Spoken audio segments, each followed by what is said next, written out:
Dear friends, welcome to PMS Insights.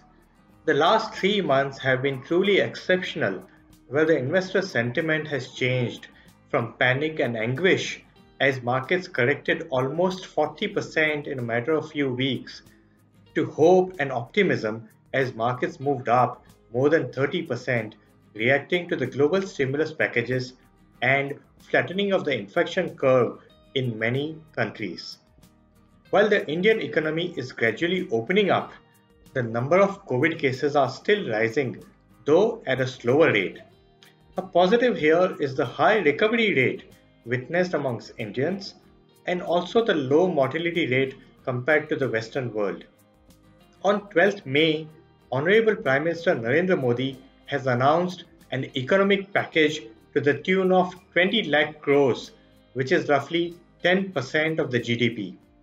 While the quantum of stimulus is clearly higher than expected, bulk of the stimulus is in the form of monetary support, with fiscal spending being much lower at around 1% of India's GDP, which compares poorly versus other economies as can be seen here.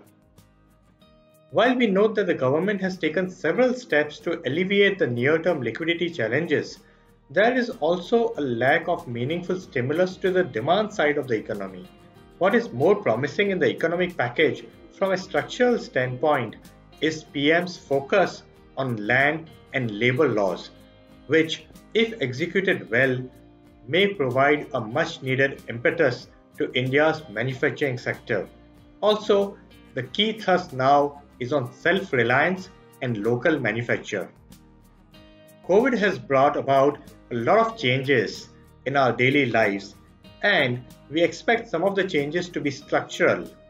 The biggest change is the concept of work from home, leading to reduced travel time and increased efficiency, which corporates might introduce in phases. Consumer behavior might also be altered to an extent as mix of pent-up demand and need-based buying can be seen now with increased preference for personal mobility versus shared transport. Also, increased digitization, rise of e-commerce, focus on localization, and shift from unorganized to organized are some of the major emerging themes. The rural and agri demand seems to be back to pre-COVID levels, while consumer durables, staples, pharma, cement and metals demand has picked up as high-frequency indicators confirm. While there is heightened sense of hygiene and social distancing among store staff, companies are leaving no stone unturned to gain consumer confidence and improve footfalls. E-commerce transactions are also back to pre-COVID levels for many retailers. Also, companies across sectors are not facing much labor issues at current utilization levels, but it might be a hindrance when demand recovers to regular levels. Banks are still facing uncertainty with almost 40% of the borrower loans being under moratorium as per the latest data from Reserve Bank. While this reduces the liquidity stress for borrowers, it also makes banks' balance sheets less transparent, with asset quality issues being deferred into the future. For NBFCs, while the new business acquisition has been slow, focus is on collections and processing pending cases. On an overall basis, we expect that larger and dominant players, which have resilient balance sheets, to benefit at the expense of smaller and weaker players going forward. While we look at the current situation and extrapolate the stimulus package and its implications, COVID can also lead to change in sectoral leadership as observed in the previous crisis periods. A peek into the sectoral composition of Nifty tells us how the index itself has evolved over time and how its composition might be going forward.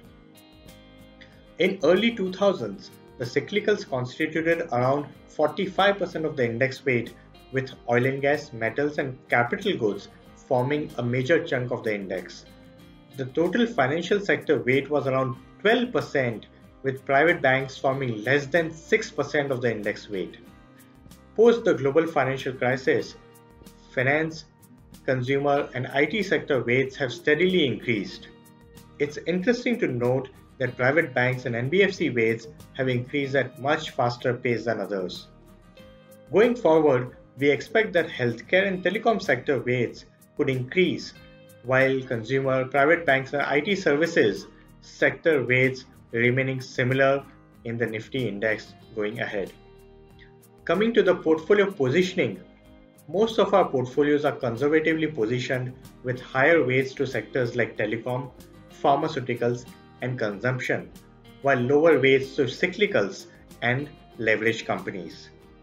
Considering the uncertain macro environment and sharp run-up in markets, we consider it appropriate to be conservative in our positioning. Thank you.